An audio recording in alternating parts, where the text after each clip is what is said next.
pour appuyer les autorités dans la campagne de sensibilisation et d'information sur les comportements à adopter pour éradiquer définitivement cette épidémie. Les organisations de la société civile se mobilisent. Ce matin, l'ONG Act Afrique, qui œuvre pour le bien-être des populations, a démarré ainsi une série de rencontres de sensibilisation dans les écoles et ménages des environs du quartier d'Aguanivé sur les différentes règles d'hygiène que l'on doit observer. Première règle, le lavage systématique des mains avant et après chaque repas. Reportage Ramdan Bassina, Rachel Aoukou.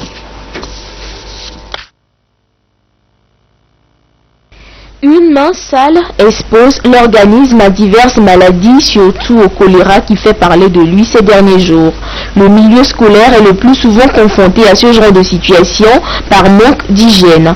Et pour y faire face, l'ONG ACT Afrique, au cœur du Togo et de l'Afrique, a initié 5 jours de sensibilisation à travers le quartier Agua et ses environs. Ici, à l'école primaire publique Agua de Makboué, les élèves ont été entretenus sur l'hygiène et l'assainissement. Des kits composés de seaux, de savon et de chlore leur ont été offerts pour qu'ils s'approprient le concept de lavage des mains, un geste préventif.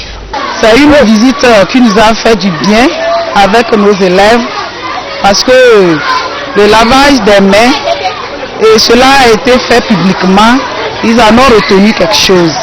Si on allait au WC, on n'a qu'à bien laver avec du savon. Si on a vomi, on n'a qu'à bien laver du savon. On a dit que parce qu'il y a le choléra maintenant. Si j'arrive à quelque part, il n'y a pas de savon, il n'y a pas de savon liquide, je dois l'utiliser de la cendre.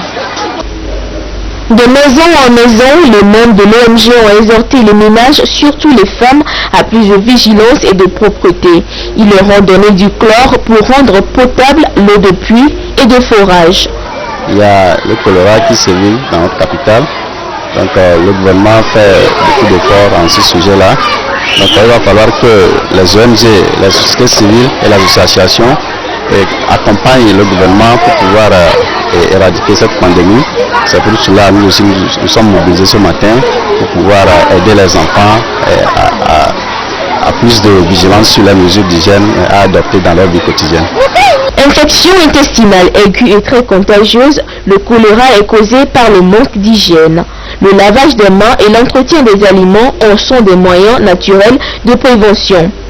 Cette initiative socio-humanitaire de l'ONG ACT Afrique est soutenue par le ministère de la Santé et l'UNICEF.